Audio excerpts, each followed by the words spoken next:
The hospital in Seoul was plunged into a tense silence, the kind that precedes tragedy. The cold lights reflected off the white walls, and the air felt too heavy to breathe.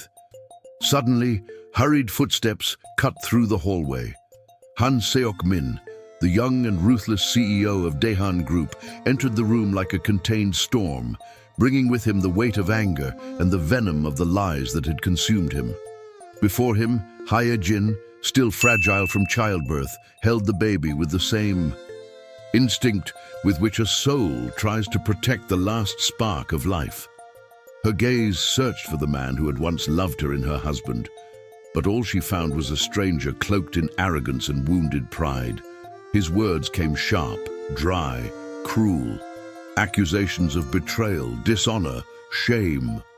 Each sentence sounded like a sentence, and Seok-min's voice resounded through the room like a hammer, shattering what remained of compassion. Jin tried to speak, but the baby's cries mingled with her desperation, creating a melody of pain that no one dared interrupt. In the corner, Seo-yeon, the lover who sowed the discord, watched with the same satisfied look of someone watching a punishment being carried out.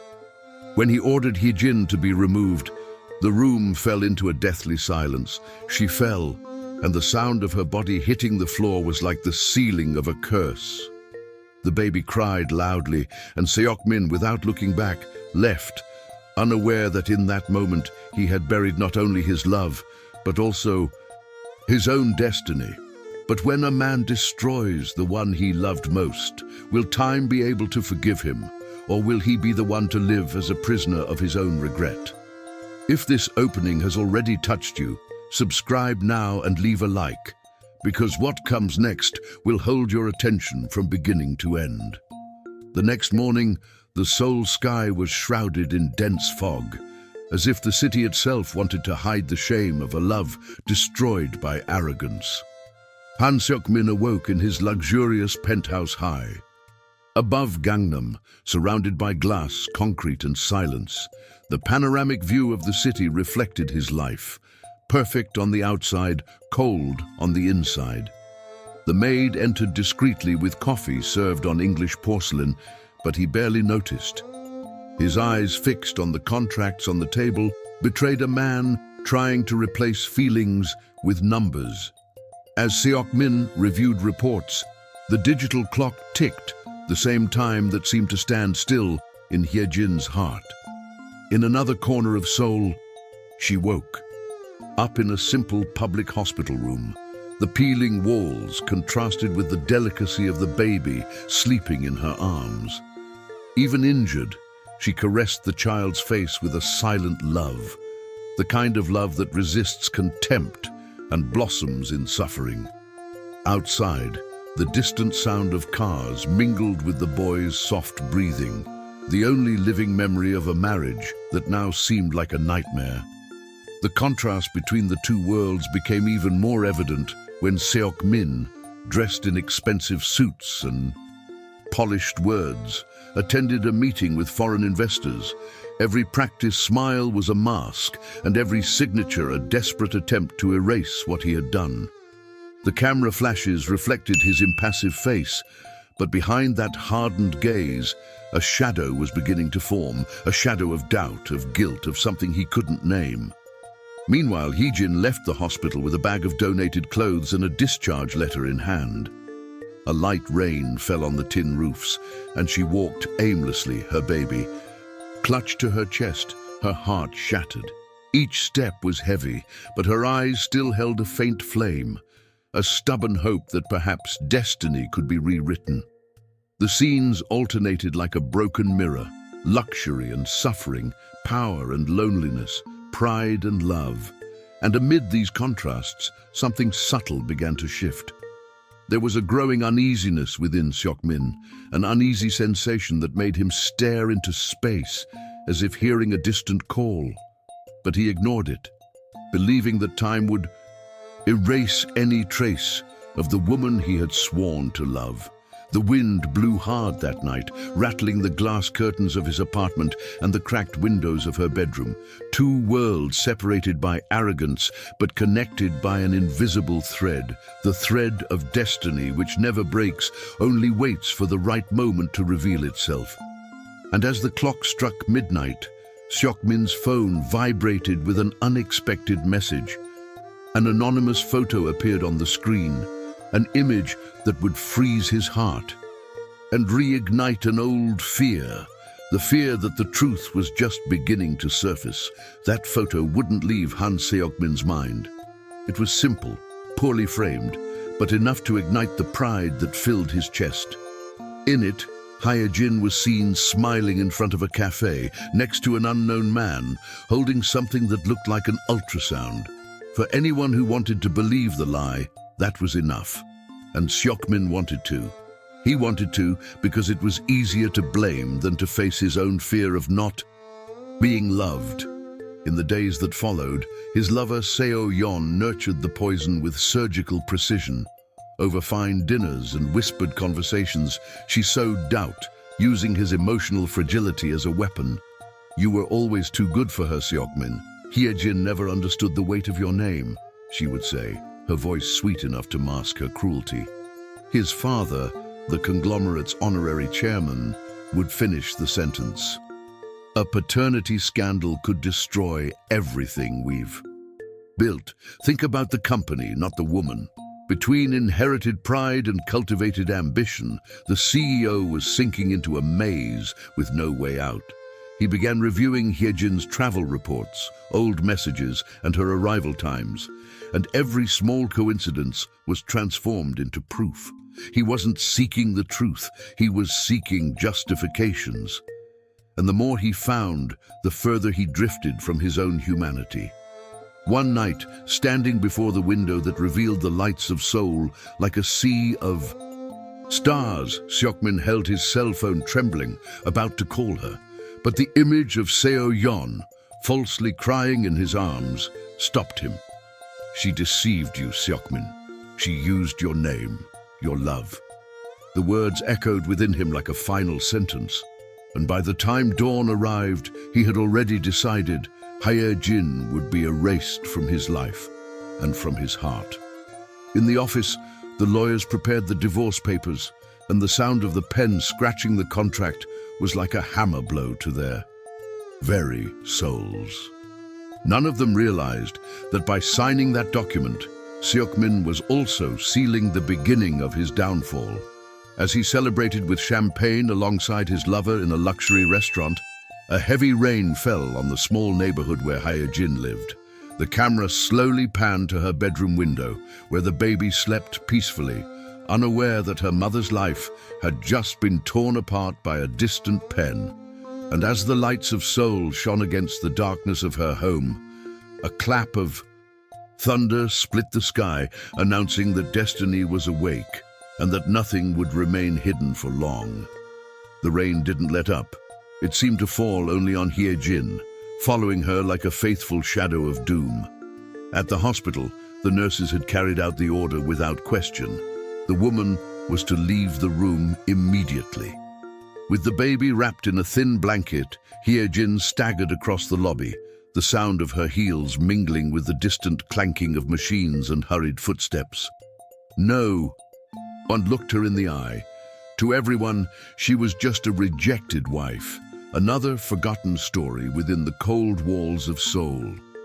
Outside, the night was dense, and the wind blew as if trying to strip her of her last vestiges of dignity. Hye-jin tried to hail a taxi, but the lights passed her by relentlessly. With each refusal, the loneliness grew more cruel. The physical pain of childbirth mingled with the emotional emptiness of a woman betrayed by the one she loved most. The baby cried in her arms, and that pure, fragile sound was the only thing keeping her going. As she walked through the wet streets, flashes of memory blended with the present. Seok-min's smile at the altar, the whispered promises on their honeymoon, the first ultrasound. Everything seemed distant now, like a dream that time had forcibly ripped away. Passing a shop window, she saw her reflection. her swollen face, her teary eyes, and her blood-stained clothes. For a second, she considered giving up, but something inside her, an almost sacred instinct, made her hold the baby even tighter. The camera followed her in long, silent shots until the moment her knees gave way. She fell to the wet ground, her exhausted body surrendering to the cold. A driver stopped his car, hesitated, but decided to help her. The baby was taken into the care of a nurse, and Hye-jin was admitted to a public clinic. When she woke, days later, the dim light of dawn touched her face, but her gaze was empty. There were no more tears, only a profound silence, the same silence that precedes the birth of resentment. Somewhere in the city, Seok-min watched the rain fall from his panoramic balcony, unaware that at that very moment, the woman he had scorned was fighting for her life. He lit a cigarette and for a brief moment felt a strange shiver run down his spine, as if something invisible was watching him.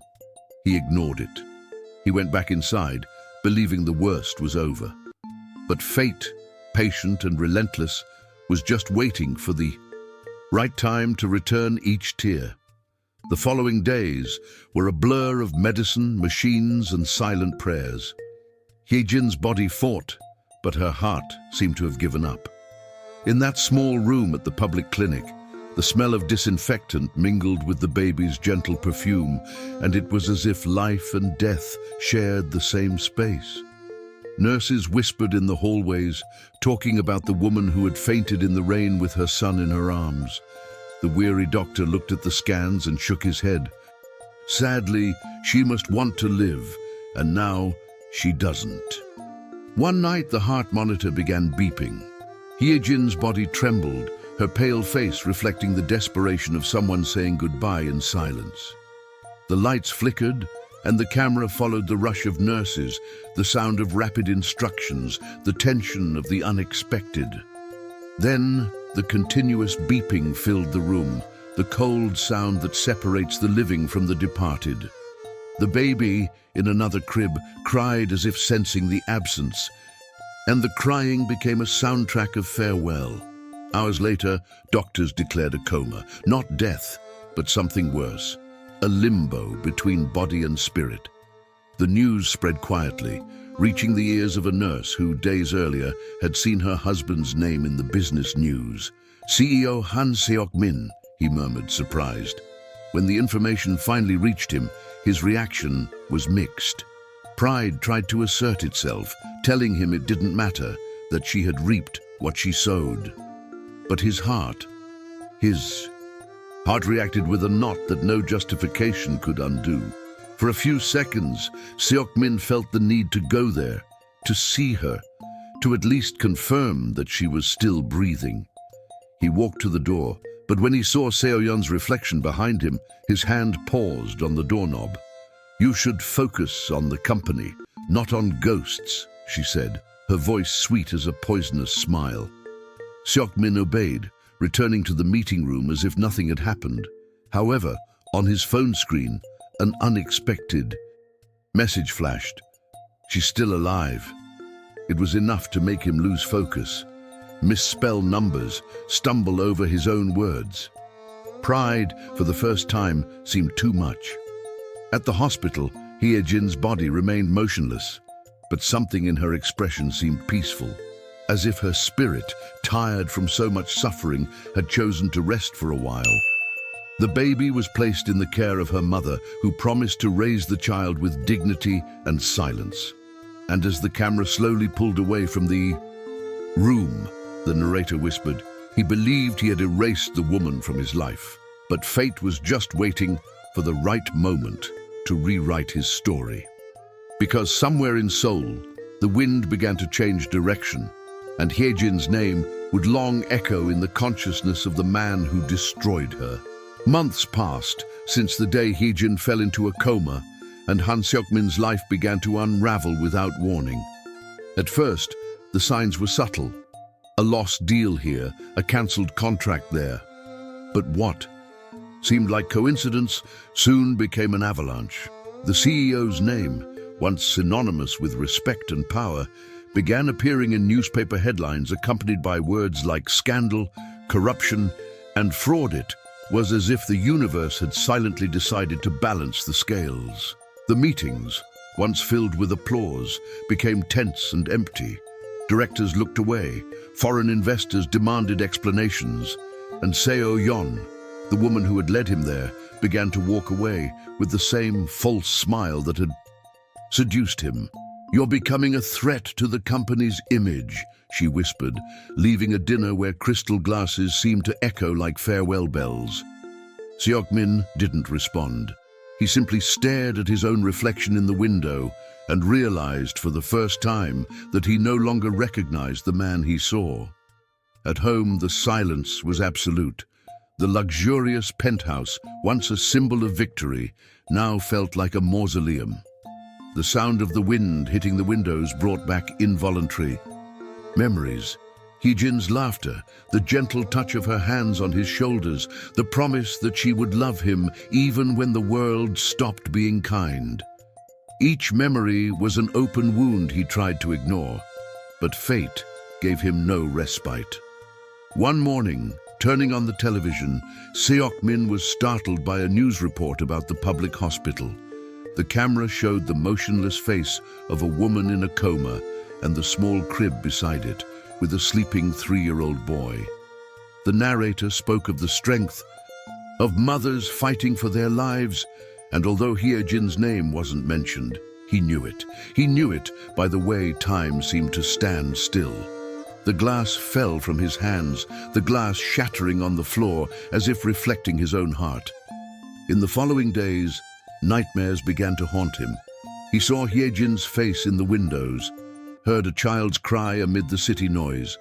Seok-min's mind, once disciplined and logical, was now a field of echoes. He tried to hide at work, tried to escape abroad, but everything brought him back to the same feeling. Something was watching him, something was taking its toll. And as Daehan Group's stock price plummeted, fate whispered ironically, he would lose everything his pride had made him believe he possessed. That night, alone on the penthouse, Seok-min turned off the lights and leaned his head against the window. Outside, the rain was falling again, fine and steady, and in that soft sound he swore he heard a distant voice calling his name. Not just any voice, it was Hye-jin's. 3 years had passed since the silence that sealed Hye-jin's fate. Time, relentless, had transformed everything. Han Seok-min's empire was now a ruined castle, and guilt had become his only faithful companion. The lines on his face didn't come from age, but from the sleepless nights he relived the same scene. The hospital, the screams, her fall to the ground. It was like a punishment replaying itself inside his mind, a memory that refused to die. But one grey autumn morning, fate decided to reopen the wounds. While drinking coffee in an anonymous Seoul restaurant, Seok-min overheard her name. 2 nurses were chatting animatedly about the woman who woke up from a coma after 3 years. The words pierced the air and hit him like an invisible blow. The coffee spilled from his hands, burning his fingers, but he didn't even feel it. He stood up suddenly, his heart racing, and for the first time in years, his pride wasn't strong enough to stop him. In the hospital, the hallways seemed longer than before. Each step was an echo of the past. When he finally reached the door, he saw her sitting on the bed, her long hair falling over her shoulders and her gaze distant, as if caught between 2 worlds. The nurse said she had woken up with no clear memories, only fragments, the sound of rain, the baby's cry, the image of a man turning his back. Seok-min stood still, not daring to approach. Time seemed frozen between them. He opened his mouth to call out to her, but nothing came out, and when Hye-jin's eyes met his, something in him shattered. There was no hatred in that gaze, nor love. There was only a serene emptiness, the kind of silence that speaks louder than 1,000 words. She recognized him but didn't move. His body was alive, but his heart perhaps still slept. Seok-min took a step forward, trying to say something, but Hyejin looked away to the window and murmured, barely audible, "There are things time erases, and others it insists on remembering." He wanted to respond, apologize, explain, but before he could, the nurse entered, interrupting the moment. Hyejin turned her face to the sunlight streaming through the curtain, and in that simple gesture, there was more power than any revenge. Seok-min left the room with his heart on fire, unable to understand if he had just been given a second chance or confirmation that his punishment was just beginning. And as he walked away through the white corridors, the sound of the heart monitor in the background sounded like a clock ticking away at the beginning of a new countdown. The countdown to the reckoning that fate had postponed but never forgotten. In the days following their reunion, Han Seok-min began visiting the hospital silently, always at the same time, always without warning. He would stand outside the room, watching Hyejin chat with the nurses, read small paperbacks, and gaze out the window as if searching for answers in the clouds. She didn't kick him out, but she didn't welcome him either. She simply ignored him, and this indifference was more painful than any hateful words. One afternoon, as the rain began to fall again on Seoul, Hyejin asked to take a walk in the hospital garden. The flowers were wilted, but she seemed to absorb every drop that fell, as if the rain were washing away years of oblivion. It was there, under that cloudy sky, that Seok-min finally found the courage to approach. He walked slowly, with the same fear as someone stepping into a field of memories about to explode. "Do you remember me?" he asked, his voice hoarse and hesitant. She looked up slowly, her face serene, and replied unhurriedly, "Remembering is easy, Seok-min. The hard part is feeling what you felt before." He tried to smile, but the weight of those words silenced him. For a moment, the wind blew between them, and the sound of the rain drowned out what remained of his courage. Seok-min lowered his head, his hands trembling. "I was wrong," he murmured, almost to himself, "and I only realized it when it was too late." Hyejin watched him calmly, without tears, without anger. "You realized it when you lost what couldn't be replaced. And that is the true punishment." The sentence sounded like a divine whisper, and he understood that forgiveness, even if it ever came, wouldn't free him from his guilt. As they spoke, the camera slowly zoomed in on her eyes, cold yet bright, as if they held a secret he would never understand. Hyejin didn't want revenge. She wanted peace, and that serenity was the deepest punishment Seok-min could receive. At the end of the conversation, she walked away, walking slowly back to the hospital.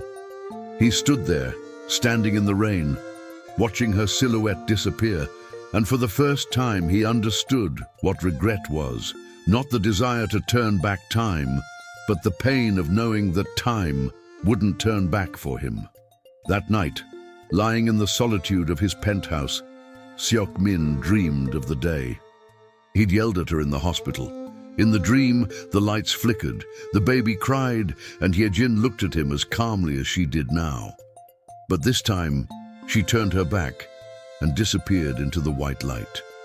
He woke in a cold sweat, his chest tight, with the feeling that something terrible was about to happen, because fate, which had waited silently for so long, was finally beginning to move. The following weeks were marked by a series of collapses. Daehan Group's shares plummeted, investors withdrew, and newspapers began using words Seok-min never imagined he'd read associated with his own name. Bankruptcy, deviation, betrayal. It was as if everything he had built was being dissolved by the same storm that had once knocked Hyejin to the ground. Friends disappeared, business associates shunned him, and even his once imposing father refused to listen. The glass empire had finally shattered. Amidst the chaos, an accident shocked the press. The company's former office caught fire. destroying documents and memories. Seok-min watched on TV, unblinking, the flames reflected in his eyes, and he understood. This was the symbol of his own downfall. Everything pride had built, regret now burned away. Desperate, he searched for Hye-jin once more. Upon entering the hospital, he found her gone, just a small, empty room and a nurse who handed him a note she'd left. The time for hiding is over. Take care of our son, if you still remember how to take care of something you can't buy. The words struck him like knives. He hurried out, his heart racing, until the hospital door revealed a scene that brought him to his knees. There was the boy, the son he'd never dared to see, playing with a colorful ball in the garden, under the watchful eye of his grandmother. There was something in the child's smile that reminded him of Hye-jin, a pure, unattainable glow. When the boy looked up at him and asked innocently, "Appa, why does Mom sleep sadly?" the world seemed to stop. The tears came without warning. He knelt, unable to respond, and the camera closed in on a slow shot, showing the face of a man who finally understood the price of his own pride. The music rose, soft and melancholy, while the wind swayed the flowers around him, and the grandmother, silent, simply watched him, without anger, without forgiveness, only with the weary gaze of someone who has seen fate carry out its sentence. In the following days, Seok-min sold what remained of his possessions and lived in a small apartment near the hospital. He visited his son every day, watching him play, not daring to tell him who he was. Sometimes he saw Hye-jin from afar, walking slowly through the garden, leaning on a cane, her health fragile, but her gaze firm. He wanted to get closer but knew he no longer had the right. One night, as he walked through the brightly lit streets of Seoul, he saw a billboard bearing the name of the company that had once been his. The new CEO was a former employee, a humble, loyal man he had once despised. Seok-min smiled wryly, finally accepting the universe's verdict. But fate still had one last word in store, one that would not come from pain, but from forgiveness. And it would be precisely that gesture that would change everything. Winter had arrived, blanketing Seoul in a silent whiteness. The streets were cold, the winds were biting, and Han Seok-min's loneliness felt heavier than ever. Time had transformed him into an unrecognizable man, his once impeccable hair was now gray. His expensive suit had been replaced by a simple overcoat, and his eyes were no longer arrogant, only tired. Still, every day he passed the hospital, gazing from afar at Hye-jin's window, as if observing a star he once tried to extinguish. One freezing morning, a nurse came toward him. "She asked for this to be delivered to you," she said, handing over a yellowed envelope, sealed with the care of someone writing something sacred. Seok-min took a moment to open it. His hands trembled, and his heart seemed to pound with the force of pent-up regret. Inside the envelope was a letter written in Hye-jin's soft handwriting. He read it slowly, each word piercing the air. "Seok-min, time has passed, and in the silence of these years, I learned that true love isn't destroyed, it only changes form. I forgive you, not because I forget what you did, but because I need our son to grow up without carrying the weight of hatred. Forgiveness isn't a gift I give you, it's the last act of freedom I have left." Tears fell onto the paper, smearing the ink. He read it over and over as if trying to memorize a goodbye. At the end of the letter was a simple request: visit the garden where the rain last brought us together. That afternoon, he went. The garden was covered in snow, the trees bare, but the silence seemed to welcome him. And there she was, sitting on a bench, her face serene, her skin pale, but with a faint smile. Their reunion was brief, almost sacred. Neither of them said a word. Seok-min knelt before her and wept like a child, and Hae-jin simply reached out, touching his face with the same tenderness as before, as if time had stopped for an instant. But her body had no strength left. A few days later, the hospital would register her peaceful departure at dawn, and when Seok-min returned to the empty room, he found a small baby bracelet on the pillow, the same one he'd seen the day it all began. Holding that small symbol of purity, he understood that forgiveness was the greatest punishment and at the same time the only form of salvation. However, fate still had one last wave in store, not to punish, but to teach what it truly means to love after you've lost everything. The following days were shrouded in profound silence, the kind of silence that comes not from the absence of sound, but from the presence of regret. Han Seok-min walked slowly through the cemetery shrouded in spring mist. The wind blew gently between the tombstones, and the air smelled of wet earth and white flowers. In his hands, he carried a small arrangement of lilies, Hae-jin's favorite flowers, a symbol of the purity he had only recognized too late. The camera followed him from behind, revealing the contrast between the man who once ruled empires and the one who now barely kept pace. As he knelt before the marble tombstone, his eyes filled with tears. "It took me a long time, Hae-jin, but now I understand," he murmured, his voice trembling, as if speaking to the wind. "Love doesn't die when betrayed, it dies when pride speaks louder." From his pocket, he took the small baby bracelet and placed it on the grave next to the flowers. For a few seconds, time seemed suspended, and a leaf slowly fell onto the cold marble, as if fate itself wanted to seal that moment. Behind him, little Minjai, his son, watched silently. The boy held his father's hand, his gaze curious and serene. "Appa, can she see us from heaven?" he asked with the innocence only children possess. Seok-min smiled sadly and replied, "She's not just up there, son. She's here too." He touched his chest and closed his eyes. A tear fell, but for the first time it wasn't of pain, but of gratitude. The sun broke through the clouds and illuminated the tomb, creating a golden reflection on the stone, as if Hae-jin forgave him once more, now in eternal silence. As he stood, a gentle breeze swept through the garden, and white petals began to fall from the trees. Seok-min looked up.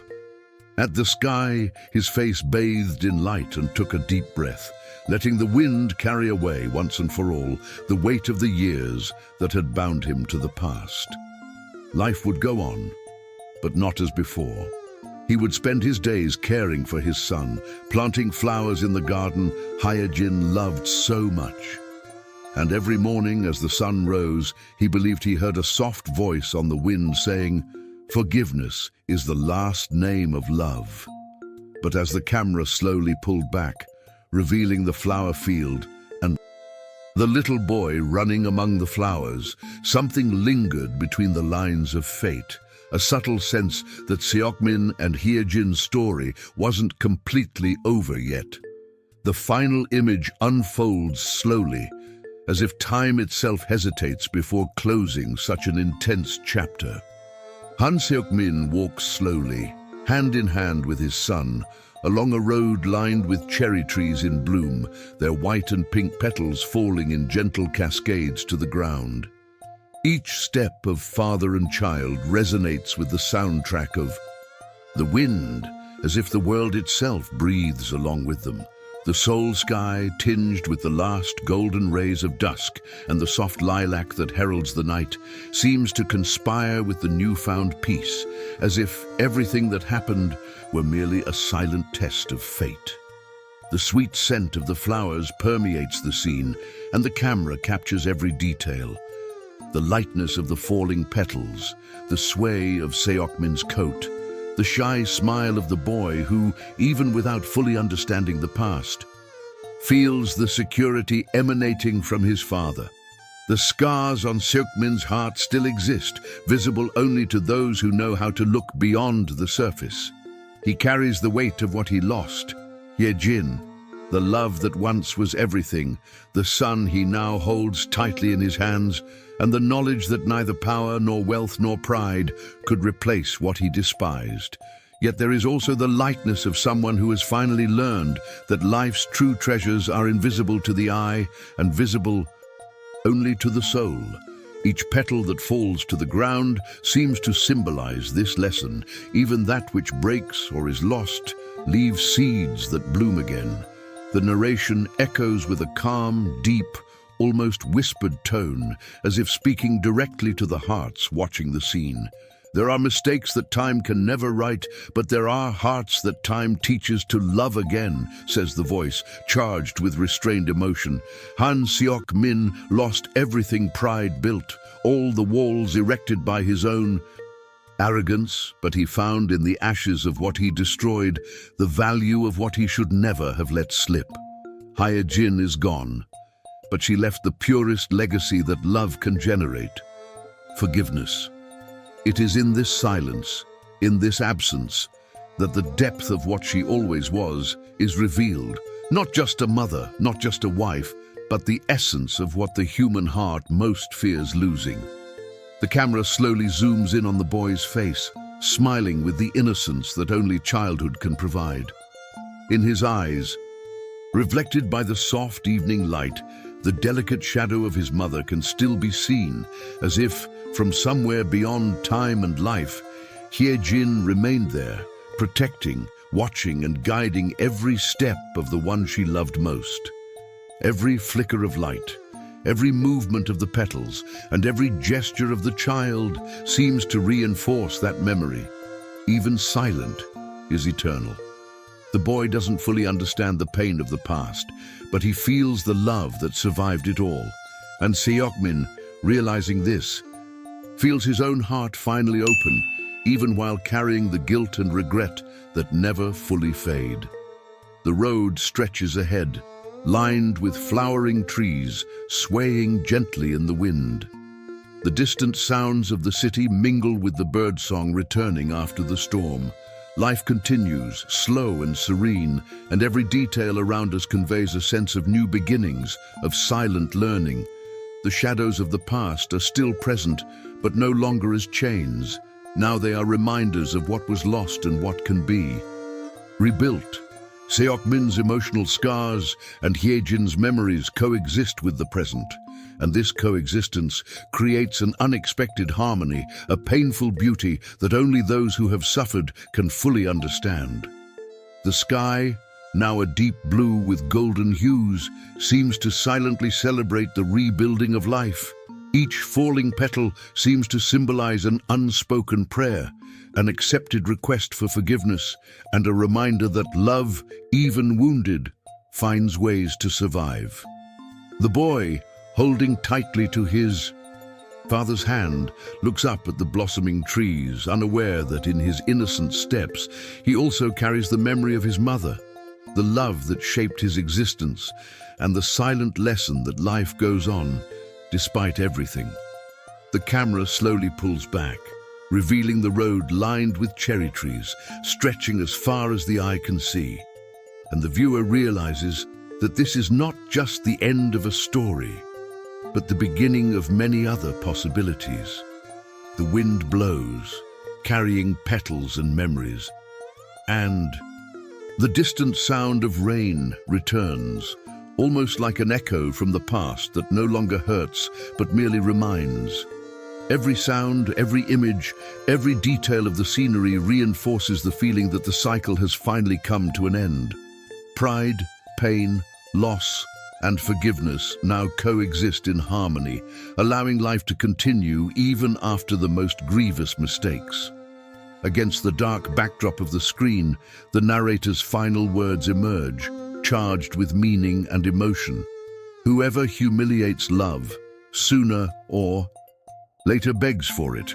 Whoever destroys what is pure will always find in the silence of their own conscience the price they can never escape. The silence that follows is profound, almost reverent. before the soundtrack dissolves into soft notes that bring definitive peace to the story's conclusion. The narrator's voice returns in a final tone, almost like an invitation. If this story touched your heart, subscribe to the channel now, leave your comment, and continue following our stories about love, regret, and destiny. Each new episode reveals that time can change everything except what the heart never forgets, and that forgiveness, even late, still has the power to free souls and transform lives. As the screen fades, the feeling remains of deep reflection, realizing that human mistakes always leave their mark, but that the power of love, remembrance, and forgiveness has the ability to heal, teach, and immortalize what truly matters.